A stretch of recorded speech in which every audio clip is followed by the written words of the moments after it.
سلام بنات، كي دايرين؟ نتمنى تكونوا بخير وعلى خير وانتم كتشوفوا لا فيديو ديال اليوم. رجعت لكم فيديو جديد ووصفه جديده.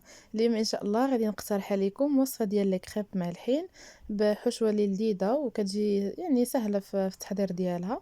بالنسبه لاول حاجه غنبدا معكم اللي هي مقادير ديال لي كريب.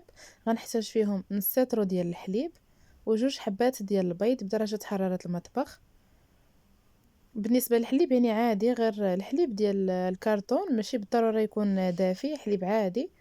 وجوج حبات ديال البيض، قبصة ديال الملحة ضروري لأنه لي كريب راهم مالحين ماشي حلوين، يعني كان في عوض السكر يعني جوج معالق كبار د السكر كنديرو معلقة ديال سنيدة ومعلقة ديال الملحة. كنزيد هنايا الابزار ضروري، كنسم بالابزار. اللي عنده البودرة ديال الثوم ولا البودرة ديال البصل ولا اللي كاين يعني اي منسمات تقدروا تضيفوهم. وعندي هنايا معلقه ديال الزبده. بالنسبه للزبده انا كنستعملها هكا بوماد ماشي دايبه، لانها كنطحن كلشي في مولينكس، ما غنحتاجش انني ندوبها.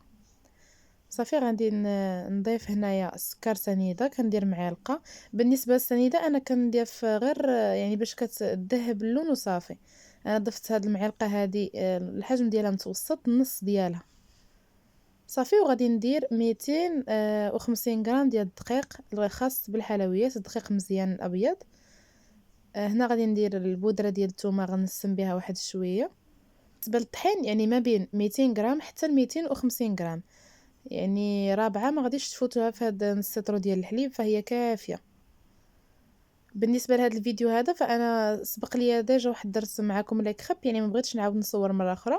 غتبان لكم تما على جنب الحشوه فيها الكفته، ولكن راه يعني الحشوه ما فيهاش الكفته ديال هذه المره، غير هذا فيديو قديم ديال تحضير لي كريب.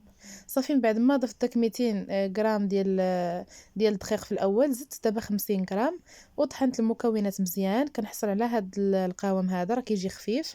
ضروري لي كريب ما كيبغيوش يجيو جاريين وما كيبغيوش يجيو ثقالين عاوتاني، باش ما كيجيوش يعني ثقال في المذاق ديالهم. صافي هنايا كنزيد واحد جوج معالق صغارين ديال القزبر ومعدنوس، غير هكا يعني حتى الاخر حتى كنطحن باش كيعطيوني واحد الشكل زويون ملي كنكون كنطيبهم، يعني كيعطي فيهم ديك الخضوره زوينه. وهذا كيبقى غير كاضافه وصافي، ماشي بالضروره. صافي انا مباشره انا ما كنخليهم لا يرتاحوا ولا حتى شي حاجه، كندوز باش نطيبهم في المقله اللي كتكون ما كتلصقش بطبيعه الحال. هنا تقدروا تضيفوا حتى الاخير، تضيفوا الزعتر حتى هو كيعطي واحد النكهه زوينه، ولا الريحان المجفف حتى هو كيجي زوين. صافي بالنسبه للطياب ديالهم انا طيبتهم هنايا في المقله ما كتلصقش ديال التيفال، وكنبدا نقلب فيهم، يعني ما كياخذوش الوقت بزاف. النار اللي كتكون متوسطه ماشي مجهده وماشي قليله عاوتاني باش ما كيتعطلوش في الطياب. صافي انا كنطيب حبه بحبه، وكنغطيهم على جنب بواحد الزويف باش كيرجع عليهم الصهد، باش هذوك الجوانب ديالهم ما كيبقاوش مقرمشين، يعني كيخفاف القوام ديالهم.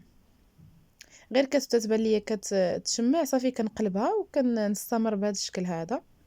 بالنسبه في المقله الكبيره راه كتعطيني ما بين 12 حتى 13 الحبه. هاد المقله تقريبا فيها شي 24 سنتيم حتى ل 25 في القطر ديالها. اما الا طيبته في المقله الصغيره فهي غادي تخرج لكم كميه كثيره، يعني ما بين 20 حبه حتى 22.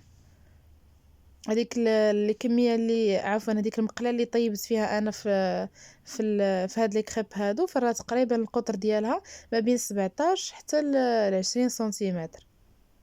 صافي كنكمل بهذا الشكل هذا. عندي الحشوه هنايا الفلافل الالوان حمراء وصفراء واورانج.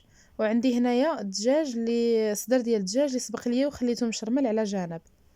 صافي غادي ندوز هنا نوجد لا بيشاميل فيها معلقه الزبده، معلقه ديال الدقيق الابيض، الملحه والابزار، وكنخليهم يذوبوا على جنب حتى هما ضروري على نار مهيله. صافي من بعد ما نزلات هذيك الفليفله غادي نزيد ليها صدر ديال الدجاج اللي مشحر ضروري، اللي مرقد عفوا، دايره ليه العطريه ديالو. وفي نفس الوقت يعني كنوجد لا بيشاميل، عندي فيها هنايا معلقه الزبده وكيف ما قلت لكم معلقه ديال الطحين مع الملحه والابزار وشويه د الكوزه ضروري محكوكه. تقدروا في هذه الاثناء تزيدوا معلقه ديال الزيت البلديه عفوا زيت الزيتون حتى هي ممكن. وكنضيف نص لتر ديال الحليب وكنخلط مباشره باش داك البيشاميل ما كيتقالش وما كيتكورش، ضروري كتحركوا في هذه الاثناء هذه. على نار اللي مهيله حتى كيبدا يتقال القوام ديالو. وعلى جنب ها نتوما شفتوا ديك الفلفله الوان مع الصدر ديال الدجاج، فراه بدات كتنزل.